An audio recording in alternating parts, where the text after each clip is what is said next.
Queridos, boa noite a todos, graça e paz. Você é muito bem-vindo à Adapt Church. Pode tomar o seu assento, querido. Abra a tua Bíblia em Deuteronômio. Você pode abrir a tua Bíblia em Deuteronômio, capítulo 28.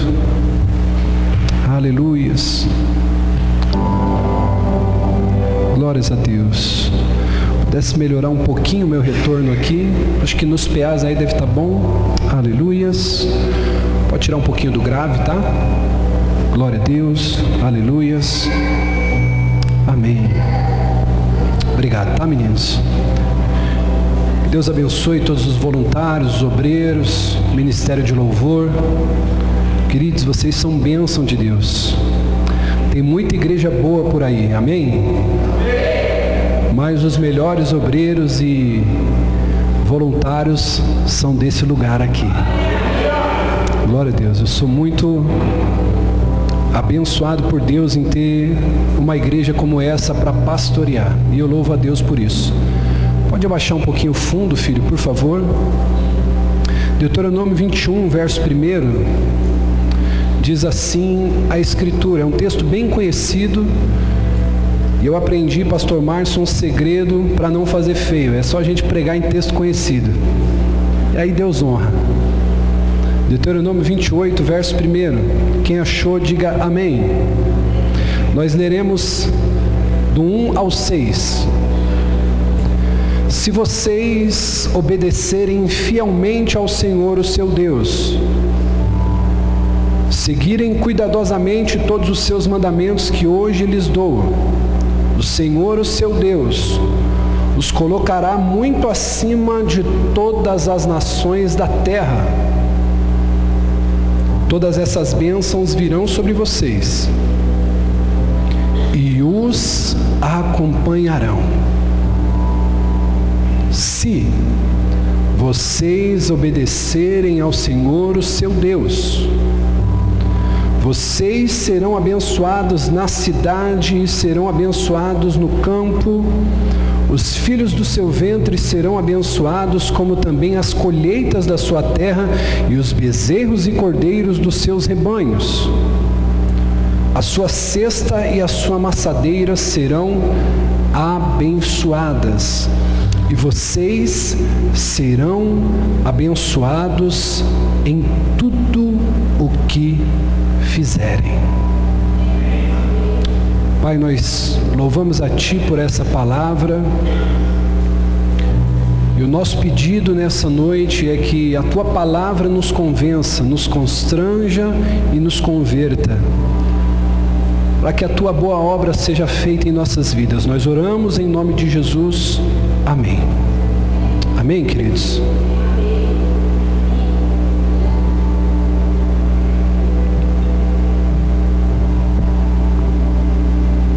Meus irmãos, nessa segunda-feira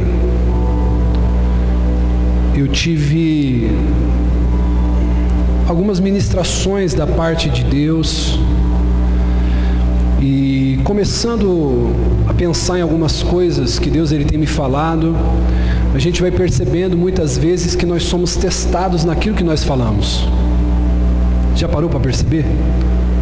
A gente muitas vezes é testado naquilo que a gente fala. E nessa segunda quarta-feira, onde nós estamos com essa série de mensagens, decisões que te farão feliz, eu refleti a respeito de Deuteronômio 28, porque o texto diz: se vocês quiserem, vocês vão viver. Se vocês tiverem uma decisão firme de obedecer, escute isso, queridos. Deuteronômio 28 vai falar sobre decisão. Diga comigo, decisão. Nós precisamos entender, queridos, que as decisões, elas sempre farão parte da nossa vida. Se você parar para ver, quando o seu despertador toca pela manhã, você tem a decisão de dormir mais 5 minutos e colocar o soneca, ou você tem a decisão de se levantar e fazer o que tem que ser feito. É a decisão. E tem pessoas que estão ligadas, Daniel, no modo soneca. Não, daqui a pouco eu faço. Daqui a pouco eu faço. Daqui a pouco eu faço. E quando você vê, você entrou no modo soneca. Já não é mais seu celular. A sua vida está no modo soneca. Porque você decidiu. Então, queridos, a gente falou a respeito de uma outra passagem em Êxodo, na quarta passada, onde o Senhor ele nos faz uma proposta.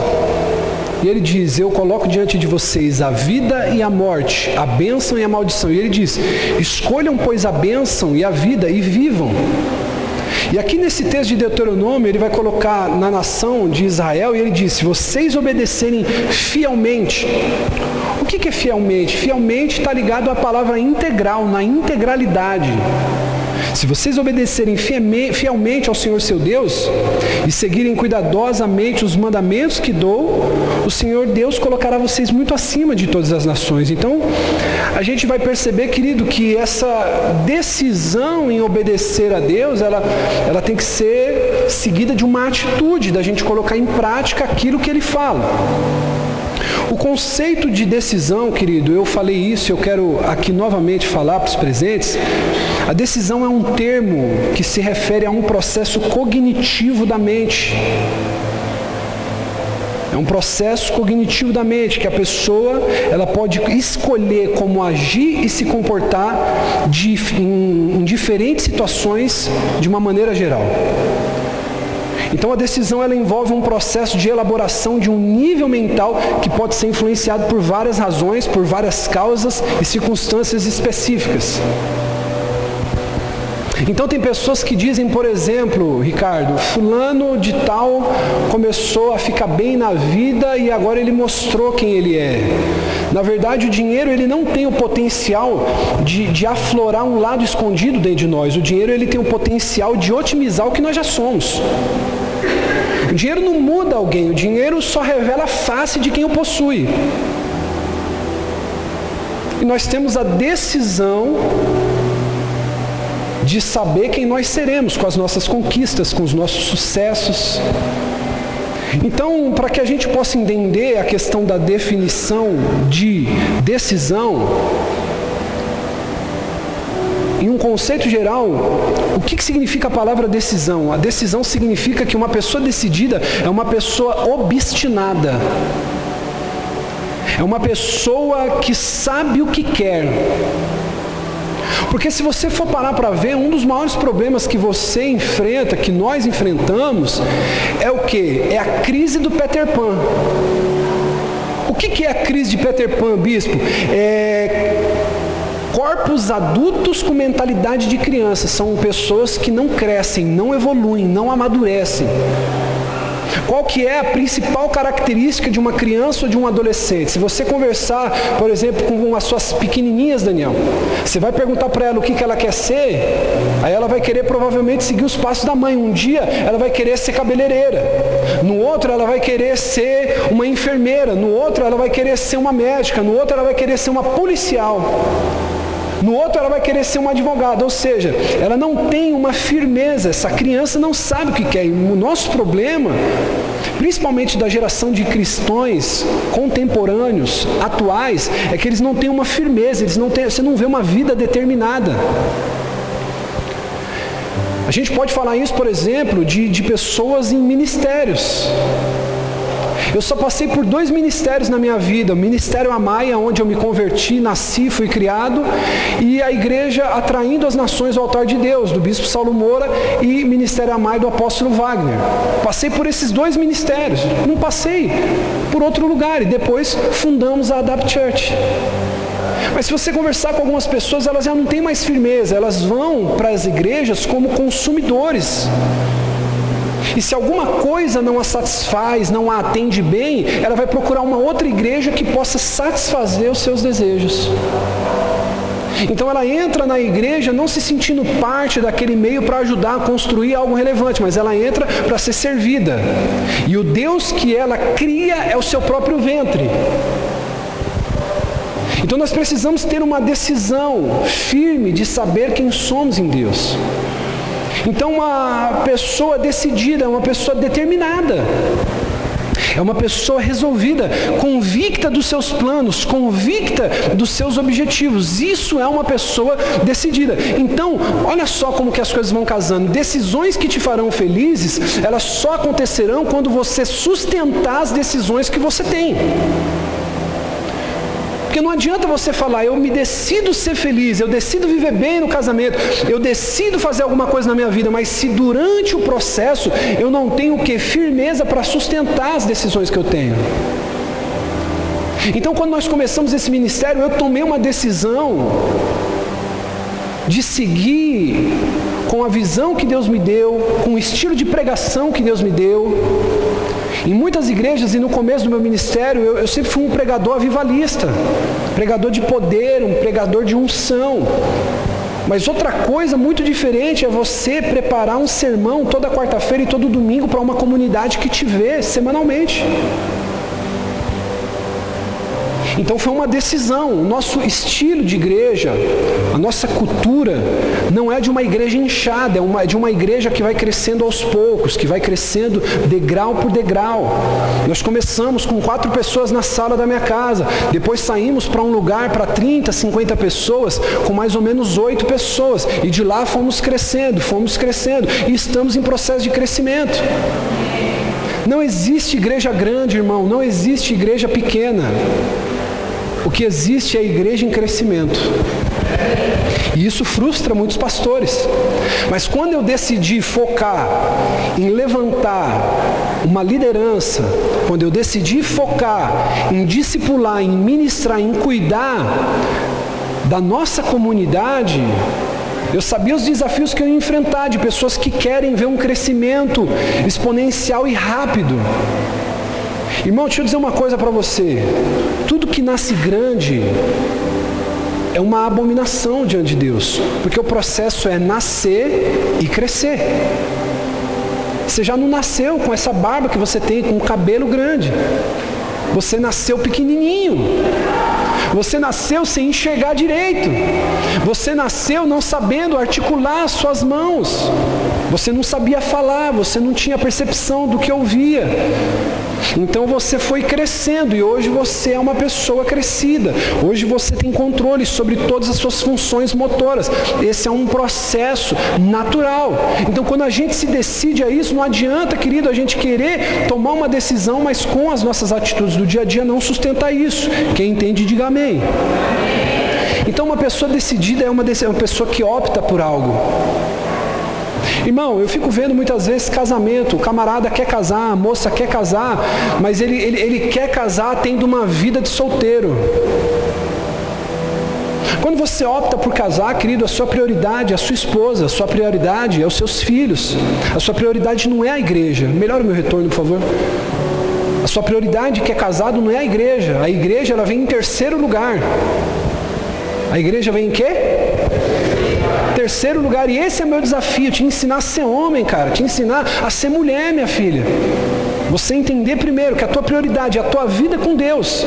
Se você não tiver uma vida com Deus alinhada, você vai ser uma desgraça para o teu marido, você vai ser uma tragédia para os teus filhos e você vai ser uma perturbação dentro da igreja. Então não adianta eu querer enclausurar você aqui dentro sem antes você ser uma pessoa que tem intimidade com Deus lá fora. Você tem que ter uma decisão. Às vezes eu falo com algumas pessoas, querido, e eu vou dizer uma coisa para você, eu fico muito preocupado com uma pessoa que se diz um cristão e que só quer ir para a igreja no domingo. Eu fico muito preocupado com uma pessoa que diz amar a Cristo, mas não lê a Bíblia em casa, não ora. Essa pessoa ela não dá nenhum passo ousado de fé para crescer em Deus. Então o primeiro é vida com Deus, vida com a família, o seu trabalho e a igreja. Porque se esses 3 não estiverem alinhados, você vai ser um peso aqui dentro, você vai ser um problema. Então as portas estão abertas, não é para te enclausurar aqui dentro, é para através da igreja melhorar o teu relacionamento com Deus, com a tua família e no seu trabalho. Porque se a gente conseguir discipular o teu coração, você vai ser um marido melhor, você vai ser um funcionário melhor, você vai ser um pai melhor, você vai ser um irmão melhor, você vai ser um amigo melhor, você não vai ser aquele crente chato pra caramba quando tiver uma festa e você vai ver demônio em tudo, menos em você. Tem gente que se converte, irmão. E a pessoa ela não participa mais de um fim de semana em família. Por quê? Porque vai ter cerveja. Porque vai ter um funk, porque vai ter alguma coisa lá. Irmão, se você não estiver lá, quem vai brilhar com a luz de Cristo lá? Aí uma irmã nos procurou recentemente, semana passada, falando: bispo, tem uma irmã minha que vai fazer uma festa de aniversário para a filha dela. E bispo, ela falou que eu preciso ir, bispo, mas vai ser a Santa Ceia. Eu falei assim: filha, vai para essa festa. Vai para essa festa. Você vai ser mais bênção lá na tua família do que aqui na igreja, mesmo sendo Santa Ceia. Por quê, bispo? Porque essa pessoa já está comprometida, está aqui todo domingo, está aqui toda quarta, está aqui toda reunião. Então ela faltar uma vez para dar bom testemunho lá. Agora, se a gente vê que a pessoa está estragada, não vai para a festa não, é melhor você ficar aqui na igreja. Então, irmãos, a gente precisa tomar decisões na nossa vida. Então, se você tomar uma decisão, por exemplo, de ser um ministro, de ser um músico, de fazer alguma função, você tem que ser homem, cara. A gente não tem que ligar para você vir fazer. Você se comprometeu, você tomou a decisão, ninguém te obrigou. A gente até chama. Mas se a gente te chama e você veio porque você está ciente das responsabilidades. Então, quando a gente toma decisão, a gente tem que sustentar as decisões, amém? Então, querido, uma pessoa decidida é uma pessoa que, de fato, se ela sustenta suas decisões, ela pode ser feliz. Nós falamos sobre 2 decisões que te farão feliz na semana passada, que a primeira é você aceitar a palavra de Deus, Bernardo, como a sabedoria infalível. A segunda eu não lembro, tem alguém aqui que lembra? A segunda decisão que vai te fazer feliz? Se não lembra, eu vou te lembrar. É você fazer tudo que tiver à mão com excelência hoje, não esperar para amanhã. Então a primeira coisa, eu devo aceitar a Bíblia, a palavra de Deus, como sabedoria infalível para a minha vida. Segundo, tudo que eu tiver que fazer, eu tenho que fazer com excelência. Se eu sou um irmão que venho varrer a igreja, eu vou varrer essa igreja tão bem, mas tão bem, que depois de 5 anos vão passar várias pessoas que vão varrer essa igreja, mas o meu nome ainda vai ser lembrado. Por quê? Porque ninguém varria tão bem aquela igreja como o irmão Cleito. Isso é ser excelente no que você faz, fazer o teu melhor. Terceira decisão, ou a primeira dessa noite. Isso aqui é um pouco polêmico, um pouco forte, posso falar? Quer ser feliz? Você precisa se decidir desqualificar pessoas na sua vida que te distraem, que geram conflito e que te desrespeitam. Bispo, que decisão eu preciso tomar para ser feliz? Você precisa desqualificar. E se você tem dúvidas sobre isso, eu não vou ficar trazendo também toda vez a etimologia da palavra, mas você vai lá, pesquisa depois no Google o que é desqualificar uma pessoa. Porque quando a gente fala de cortar, parece que a gente está querendo, evitar a pessoa. Então eu estou rebuscando um pouco mais o vocabulário para você não dar margem para a interpretação errada. Então você tem que desqualificar algumas pessoas que geram distrações, conflitos e desrespeito. Ô bispo, por que você chegou a essa conclusão? Olha o que eu vou ler para você. Mateus capítulo 5, versículo 29. Olha o que o texto diz. Diz assim, Mateus 5, 29. Se o seu olho direito te fizer pecar, arranque-o e lance fora. É melhor perder uma parte do seu corpo do que ser todo ele lançado no inferno. Agora, por que eu chego a essa conclusão, pastor Marcos? Porque se a Bíblia manda eu arrancar o olho e desfazer dele, quanto mais de pessoas tóxicas e que trazem desrespeito, distrações e conflitos para a minha vida. Se a Bíblia está dizendo, Ju, se o meu olho me fizer pecar, eu devo arrancar e jogar fora, e se uma pessoa me leva ao erro? E se uma pessoa que só gera conflito na minha família? E de uma pessoa que me desrespeita e me leva a pecar? O que eu devo fazer? Irmão, nós precisamos entender que aonde impera o desrespeito e a traição, o amor é pobre. A confiança é nula e a admiração desaparece. Ambientes onde não existe respeito, reverência, honra pelo próximo, o amor desaparece. Tem pessoas, querido, que às vezes a gente mantém no nosso rol de amizade porque a gente tem um falso respeito muitas vezes pelas pessoas. Eu quero dar uma dica para você aqui, querido, que às vezes você se queima em alguns lugares. Posso falar isso aqui? Tem pessoas que queimam suas oportunidades. Você sabia que tem pessoas que queimam a oportunidade dela com o pastor dela? Tem pessoa, Daniel, que queima a oportunidade dela com o gerente dela, com o patrão dela. Porque são pessoas que não sabem se portar. São pessoas que muitas vezes se queimam porque traz um conflito. Eu estou tentando apaziguar uma situação com o pastor Márcio, aí vem outra pessoa e vem falar do pastor Márcio. Essa é a pessoa que quer pôr lenha na fogueira, ela não quer pôr água. E esse tipo de pessoa, é um tipo de pessoa, sabe o que eu vou fazer? Desqualificar. Eu vou falar, poxa, tinha tudo para poder crescer, para poder arrebentar, mas ainda não está pronto. Você vai desqualificar a pessoa. Sabe o que é uma pessoa desqualificada? É uma pessoa que não está apta para fazer algo.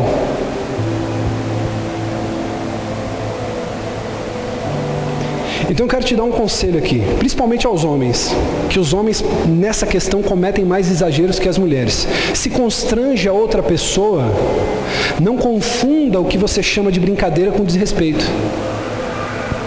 Porque às vezes você pode, querido, por exemplo, você vai tocar num assunto, dá um exemplo aqui, eu sou curado, resolvido quanto a isso. Mas às vezes uma pessoa que está acima de você, um pastor, um presbítero, um patrão, um gerente, você nunca deve fazer uma brincadeira se de repente o cara está um pouquinho gordinho. Porque pode ser que ele não esteja resolvido quanto a isso. Para você é uma brincadeira, mas para ele é um desrespeito. E você vai estar sendo o quê? Desqualificado para poder estar naquele meio. E aí você percebe que muitas vezes não é que Deus te abençoa, é você que faz cagada demais. Desculpa até a expressão.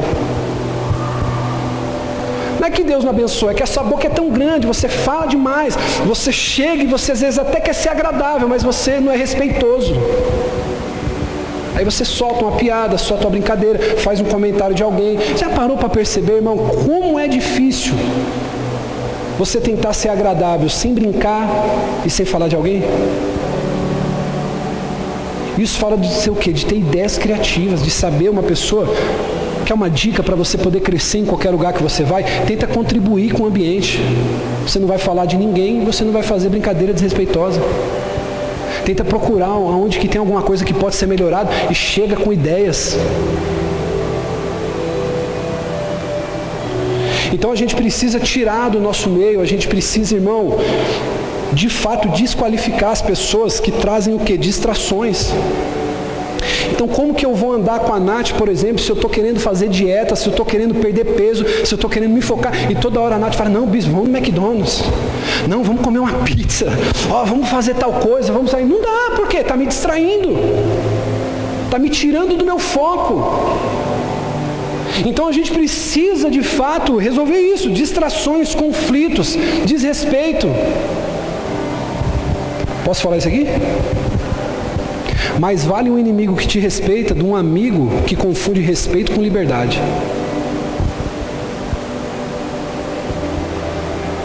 Eu vou repetir isso aqui. Mais vale um inimigo que te respeita do que um amigo que confunde desrespeito com liberdade, por achar que tem liberdade. Posso falar isso aqui, sim ou não? Eu amo todos vocês. Amém? Mas eu não sou seu amigo. Eu sou o seu pastor. Amém? Eu pego na tua mão, você me vê chegar de bombeta, de bermuda. É uma bênção. Os meus amigos, onde eu abro as minhas emoções, eu abro os meus anseios, eu abro os meus medos, a minha vida é diferente, porque eu seleciono. Então nós precisamos entender que muitas vezes por a gente achar que tem liberdade e temos, a gente confunde essa liberdade com desrespeito. E a gente vai vendo, porque muitas vezes a gente vai vendo pessoas andando e a gente vai ficando. Por quê? Porque a gente não sabe diferenciar. Posso falar uma coisa para você aqui difícil de falar? Posso falar isso aqui? Isso aqui é difícil, irmão. Você não vai ver no YouTube isso. Você pode procurar lá, não vai. Porque os pregadores de hoje quer dizer o quê? Que você vai vencer, que você vai conseguir. Eles vão esconder esse lado difícil da realidade da vida. Escute isso. Se alguém trata você com desrespeito, e você aceita esse desrespeito porque você ama a pessoa, eu quero te fazer uma pergunta. Quem permitiu ou incentivou que você continuasse sendo tratado da mesma forma?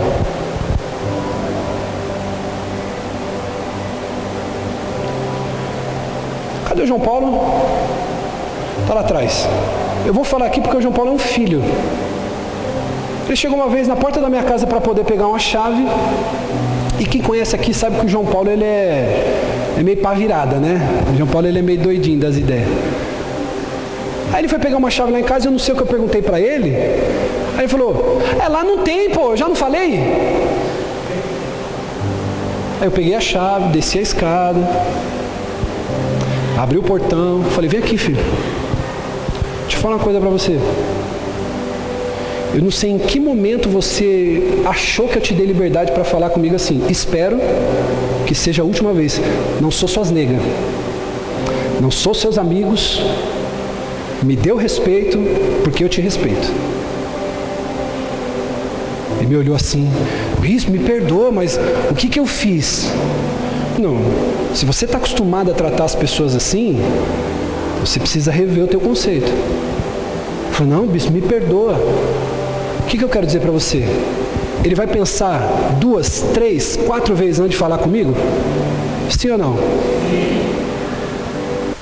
Então, quando a gente toma uma decisão de colocar muitas vezes algumas pessoas nos lugares delas, elas vão começar a nos tratar da maneira que a gente merece. E é você que decide como você deve ser tratada. Às vezes você está sendo desrespeitado e as pessoas não respeitam você, sabe por quê? Porque você mesmo não se respeita.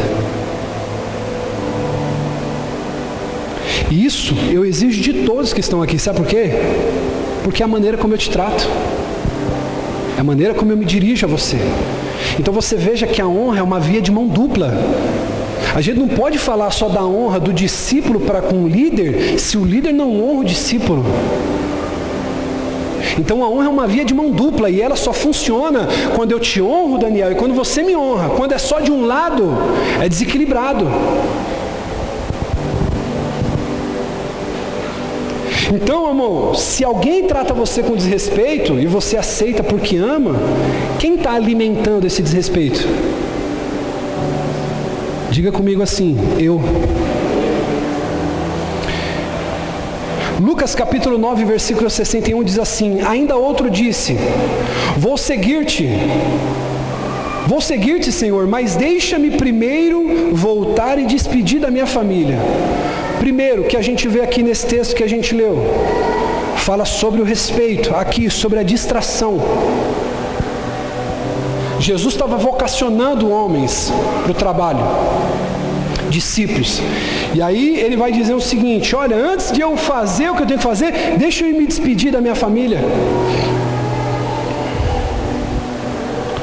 A distração, se você parar para perceber, querido, é a responsável de você ainda não estar no lugar que você sonha, que você deseja, de não ter o corpo que você deseja, de não ter o ministério que você sonha, de não ter a vida financeira que você almeja, por causa da distração.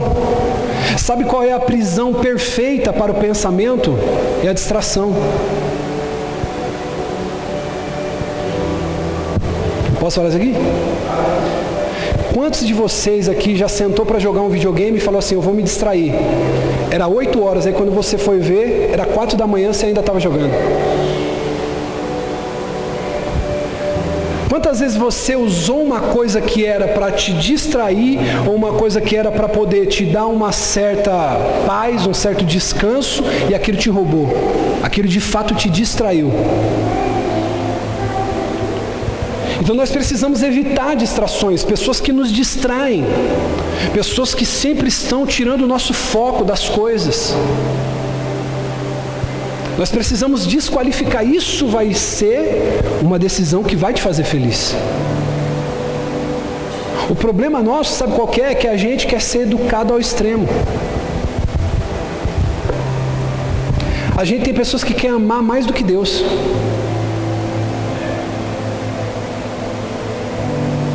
Tem gente que quer amar mais do que Deus.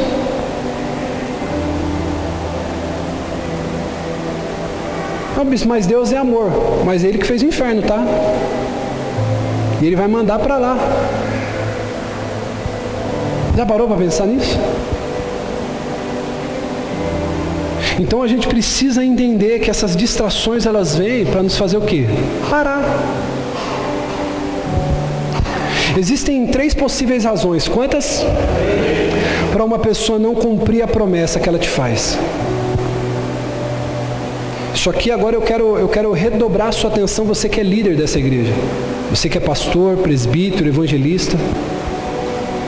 Só tem 3 possíveis razões para uma pessoa não cumprir a palavra dela ou a promessa que ela faz. Primeira, quando ela é distraída. É uma pessoa que se compromete, Bernardo, com várias coisas. É aquela pessoa que diz sim para todos e no final o que ela faz é não para esses todos. Ela diz sim para tudo e não se compromete com nada. Segundo, é uma pessoa negligente, aquela que sempre vai deixando para depois, o procrastinador. Ou terceiro, é uma pessoa que não tem caráter, ela fala mesmo, mas ela não está nem aí, a palavra dela não quer dizer nada. Tem pessoas que convivem, eu, querido, não consigo conviver sabendo que eu estou devendo 10 centavos para alguém, eu não consigo. Eu não consigo. Mas tem pessoas que não estão nem aí para a reputação dela, para a imagem dela. Então, irmão,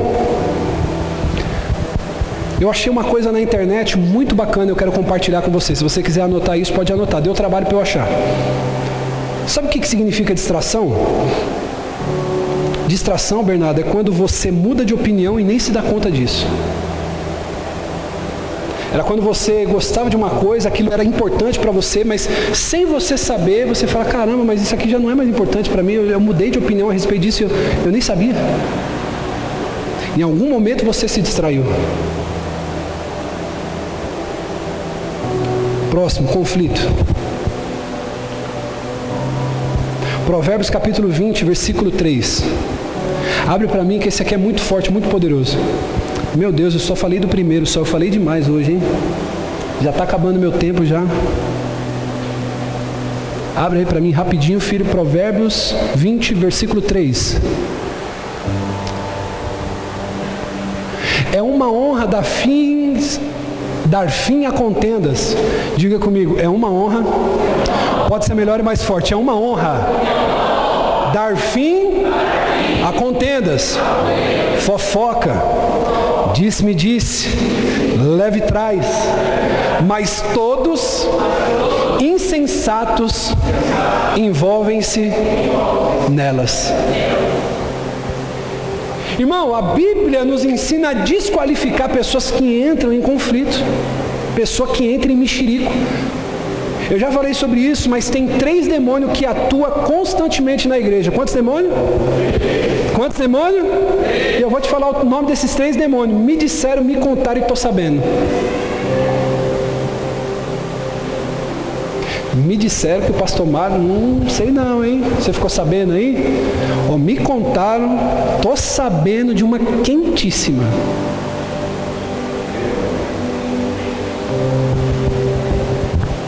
Irmão, eu quero... Quem aqui já viu qualquer tipo de reportagem sobre a faixa de Gaza? Faixa de Gaza, irmão, ela está em conflito constante. E nós que buscamos servir a Deus, escute, sempre existe uma faixa de Gaza perto de nós. Sempre vai haver um conflito a ser vencido, um perdão para ser concedido, sempre. Você perdoou alguém? Semana que vem vai ter outra. Você desculpou alguém? Próximo mês vai ter alguém. Sempre você vai ter que dar um abraço de paz para cessar a guerra. Sempre vai ter que oferecer a sua hospitalidade. Então nós vivemos constantemente uma faixa de Gaza. Constantemente conflitos haverão do nosso lado. Por isso, a gente deve evitar pessoas que criam conflito com a gente. Irmão, eu sou um cara que eu gosto de andar no carro e dirigir, irmão. Eu não gosto de pegar trânsito, pegar engarrafamento, essas coisas. Aí como é que eu vou pôr um cara que é pior do que eu do meu lado? Certa vez, a minha esposa vai lembrar disso. Nós demos risada, irmão. Estava eu, a minha esposa e mais um casal de pastor. Você lembra desse dia vindo de Itaquá? Aí, irmão, nós tomamos uma fechada e o pastor que estava dirigindo, ele saiu com o carro assim e por pouco não acontece um acidente. A mulher do pastor: isso não pode ficar assim, você tem que ir atrás, e barará, e não sei o quê, e babá. Eu falei assim: meu Deus do céu, minha esposa olhando para ela assim: não, calma, minha irmã, se fosse meu marido dirigindo aqui e você falasse isso aqui, ia dar um problema. Mas eu estou curado hoje, amém, irmão? Depois que eu vi um revólver na minha cara, irmão, Jesus me curou. Foi uma bênção, irmão, e graças a Deus estou vivo para contar aqui. Imagina se eu tivesse morrido. Só foi um revólver na minha cara, irmão, fui liberto. Oh, glória, Jesus é bom, irmão. Mas eu não quero que você tome um revólver na cara. Fiquei mansinho, irmão. Só não venha arriscar bater no meu carro, mas de ficar arrumando confusão, não faço mais. Pessoas que geram conflito. Salete, você sabe do seu temperamento. Você sabe que tem tipos de notícia, tipo de coisa que se as pessoas trouxerem para você, vai te inflamar. Você sabe ou não sabe? A gente sabe, pastor. A gente sabe, Elis. A gente não sabe, meu amor. A gente sabe. E tem pessoas que parece que sabem apertar a tecla SAP em nós. Ela vai saber trazer aquela informação, Daniel, de um jeito que aquilo vai te acender. É a pessoa que gera conflito. Quer ser feliz? Desqualifica a pessoa que traz conflito para você, irmão. Quem aqui já ouviu falar de um homem chamado Nelson Mandela? Nelson Mandela, ele escreve uma coisa muito interessante, a frase dele é interessante. Ele diz assim, ó: nós devemos promover a coragem aonde existe medo. Devemos promover o acordo aonde existe conflito e inspirar esperança aonde há desespero. É aquele tipo de pessoa que sempre vai aplacar você na sua dificuldade. Posso falar uma coisa aqui? Hoje eu tenho 3 pastores do meu lado que são estratégicos e pouca gente percebe isso. Toda atitude impensada que eu desejar tomar, o pastor Márcio, o pastor Diego, o pastor Fábio tem um temperamento totalmente oposto do meu. Eles vão me ajudar? Com certeza.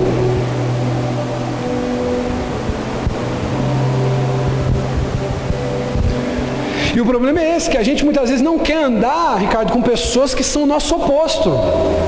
Justamente por não pensarem como a gente. A gente está acostumado, querido, com aquele sentimento induzido. Você já parou para perceber que se você fala assim: nossa, eu estava precisando tanto trocar a batedeira de casa, aí você entra no Instagram, você entra no Facebook, começa a aparecer um monte de promoção de batedeira lá, irmão? Você gosta do PT, provavelmente lá na sua timeline só tem quem gosta do PT. Você gosta do Bolsonaro, só vai ter gente que gosta. Isso vai nos condicionando a sempre querer ter pessoas que pensam igual a gente. E posso te falar uma coisa? Isso faz muito mal para você. Porque vai ter que ter pessoas que vão ter que... E o verdadeiro amigo, ele vai fazer isso. Ele vai sentar com você e vai falar: cara, isso aí não está legal, isso está errado. Então, irmão, a conclusão que a gente chega, sabe qual que é? Quem busca conflito em tudo é porque vive uma guerra dentro de si. Sabe aquela pessoa, pavio curto? Quem conhece pavio curto? Aquela pessoa que... Posso falar isso aqui? Não, eu sou... O meu defeito é que eu sou muito verdadeiro, eu sou transparente. Não, você é desbocado. Não, sabe qual que é o meu problema? O meu problema é que eu falo a verdade mesmo. Você fala as suas verdades. Você vomita aquilo que você acha. Porque uma pessoa sensata, ela sabe, ela espera a hora certa de falar. Porque a Bíblia diz que a resposta certa desvia o furor. Agora, aquela pessoa que sempre tem uma resposta na ponta da língua, você conhece alguém assim? É aquela pessoa que, epa, se pisar no meu cara, o bicho pega. É uma pessoa que vive guerras interiores, conflitos interiores constantemente. Então, decisões que vão te fazer feliz, em suma, na próxima quarta nós iremos falar mais sobre isso. Você precisa, em resumo, quem me ouve, diga amém. Aprender a selecionar as pessoas que vão caminhar do seu lado. E isso aqui está muito em paralelo com o nosso tema do domingo, que são as 7 pessoas mais perigosas da sua vida. Pessoas, irmão, nós vamos falar isso nos próximos domingos. Posso dar uma pitadinha aqui, sim ou não? Você quer ver um tipo de pessoa que é um perigo, uma tragédia na sua vida? Pessoas que alimentam a sua rebelião. Pessoas que alimentam a sua insatisfação. Já parou para perceber, irmão, que quando entra um funcionário novo numa empresa, os gestores fazem de tudo para ele não estar muito em contato com aqueles que já estão insatisfeitos querendo sair? Porque geralmente aquele que está insatisfeito só vai mostrar o lado negativo para você da coisa. Então por que eu estou insistindo muito nessa questão do relacionamento? Sabe por quê, irmão? A pessoa mau caráter, querido, ela é como uma pessoa leprosa. Você sabia que quando você costuma andar com uma pessoa mau caráter, o vírus que ela te transmite é mais infectoso do que o coronavírus? Você fica carregado. É a mesma coisa, irmão, é só você começar a andar perto de uma pessoa de Deus. Faz assim com a sua mão. Quantos dedos tem nela aí? Nessa mão, com essa quantidade de dedos, eu quero te fazer uma pergunta.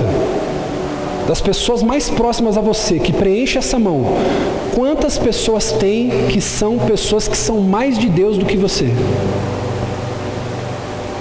Se você tiver uma resposta negativa para essa pergunta, você deve se preocupar e muito. Porque você vai precisar ter alguém para poder te fazer subir de nível, te puxar para outros lugares, Bernardo. E quando a gente está próximo de pessoas que pensam igual a gente, que tem o mesmo nível de oração igual a gente, que tem o mesmo nível de intelecto que a gente, tem o mesmo nível financeiro que a gente, tem o mesmo nível de comprometimento, a gente não evolui, a gente não cresce, a gente não se desafia. Você vai ver que o antagônico sempre vai fazer com que uma das forças nessa polarização cresça por causa da competição. Então, quando eu estou perto de um cara que ora 1 hora, eu falo assim, caramba, eu acho que eu posso orar 1h10, hein? Aí quando eu ver o cara de novo, eu falo assim, cara, consegui orar 1h10. Aí ele vai falar assim, caramba, ele conseguiu orar 1h10, mano. E se eu conseguir orar 1h20?